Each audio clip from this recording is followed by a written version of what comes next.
tired of playing the same old pentatonic licks? Don't use it at all because you think it's boring? Well, watch this video and get an entirely new perspective on how to combine multiple pentatonic scales into great sounding licks and lines.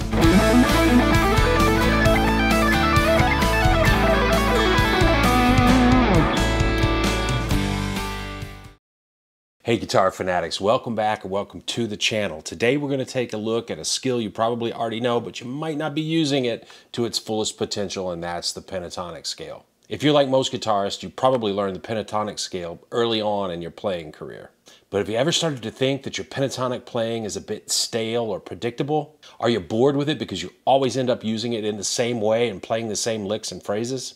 Well, today we're going to change all that. We're going to show you how to use the pentatonic scale in exciting new ways. We're going to break out of those predictable patterns and we're going to breathe new life into your playing.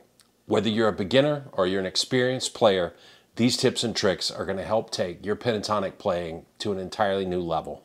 In this video, we're going to review some of the basics around the pentatonic scale in case you need a refresher.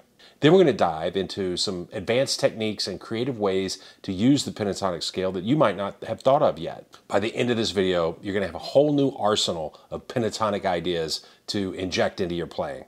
All right, let's jump right in. I'm going to show you how to take your pentatonic playing to an entirely new place. A quick theory refresher. The backing track that I was playing over in the intro comes from the amazing Elevated Jam tracks, and it contains the chords A, G, and D. Okay, so many of us, if not most of us, would see that A chord and we think, okay, we're in the key of A. I'm just going to play some A minor pentatonic blues licks.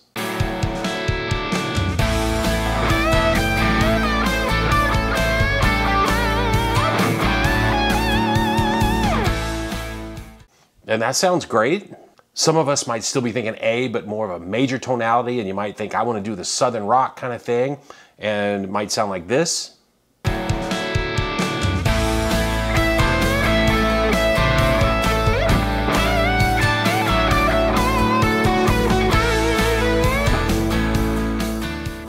That sounds great too. Some of us might want to even mix major and minor pentatonic.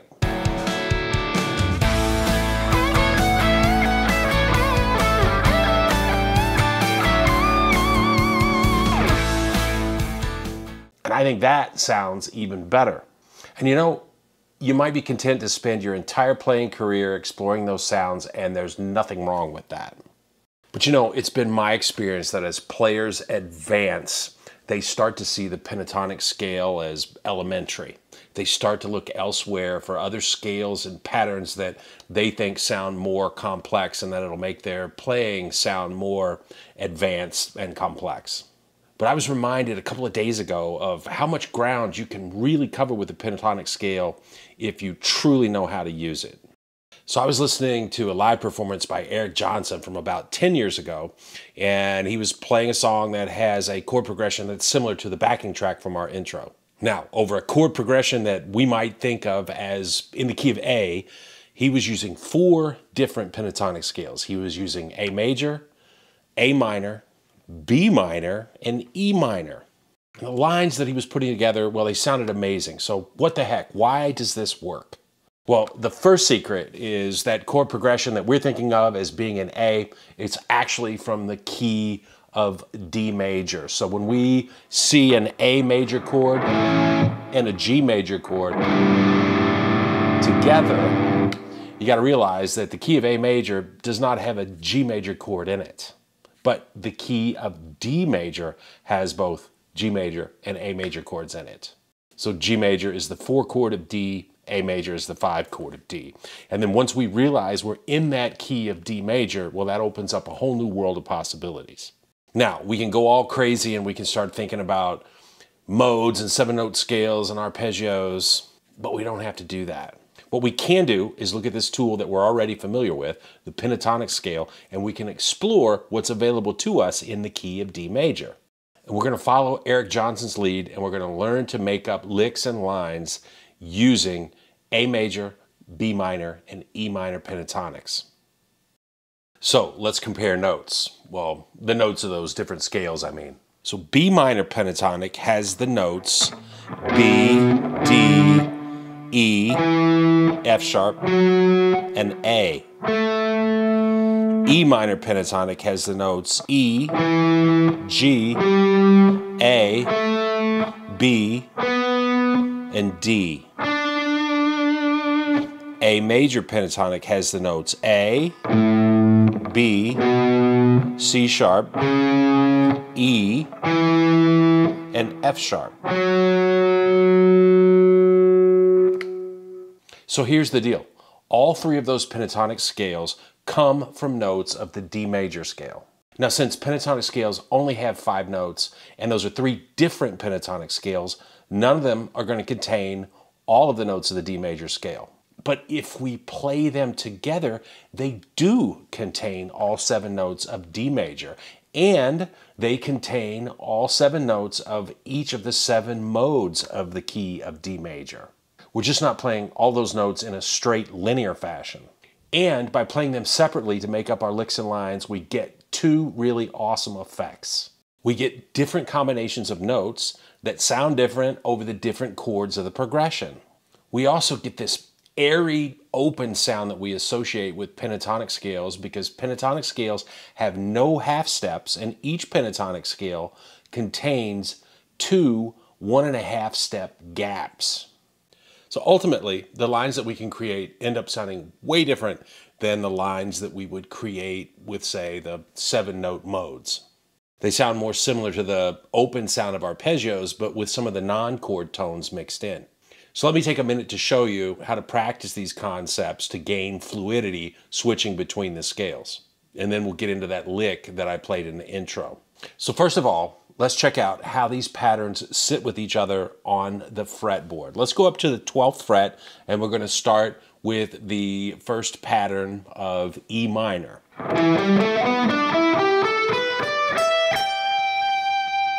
Well, we're going to notice that that sits basically right on top of the 3rd pattern of B minor.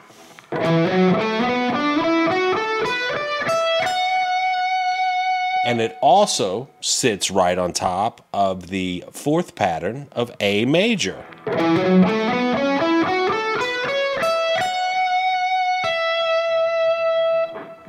So if we know what we're looking for, we don't even have to move our hands to play these different scales. So let's try another position. What about the next position up where we can play all 3? Let's go to the 15th fret area. So we've got E minor, pattern 2 at the 15th fret. We've got B minor, pattern 4, starts at the 14th fret. And of course, we've got A major, pattern 5, which also starts at the 14th fret.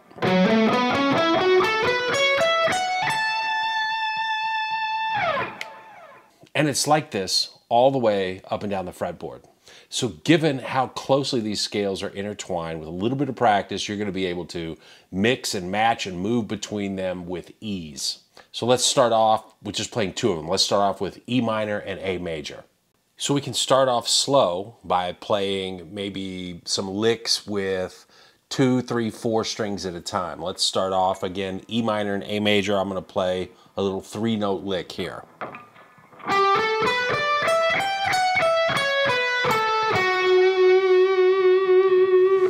Here's a 4-string pattern.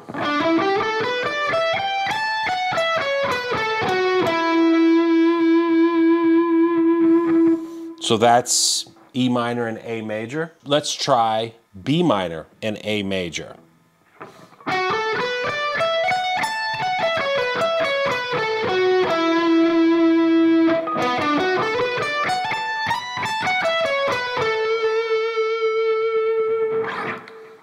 And then lastly, we can start to use all 3 of our scales. I'm going to use B minor first, into E minor, finishing up with A major.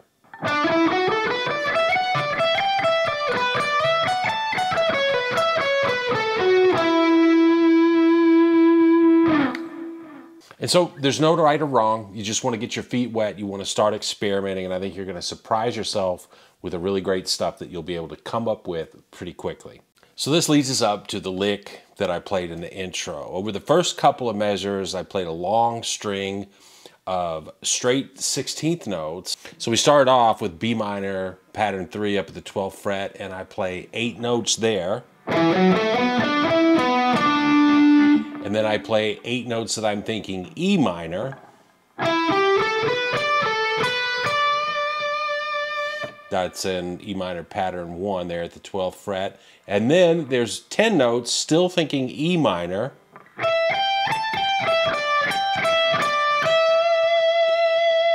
But when we make that little position shift, now I'm thinking A major.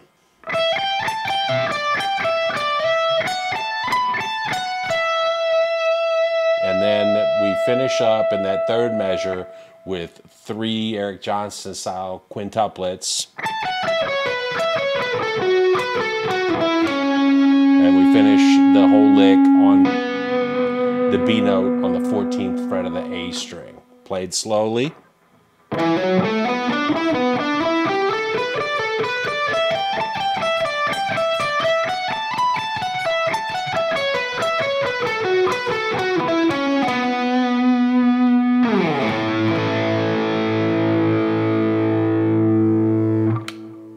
The point I'm trying to make here is that if you can get beyond the thinking that the pentatonic scale is boring because you can only associate 1 or 2 scales to play with what you think of as the root, then you can open up a whole new world of possibilities for your playing. And you can get all the modal sounds without having to play in that strict linear fashion that we hear people play these scales in, that frankly it's kind of lame. And you can do it all with patterns that you already know. All it's going to take is a little bit of thought and some practice on your end. So as always, I hope you got a lot out of this video, and I hope it moves you along towards your playing goals and dreams. Please like the video, subscribe to the channel. You guys, you keep practicing, and you know I'm going to be out here making these videos that are going to help you make sense of soloing. See you later.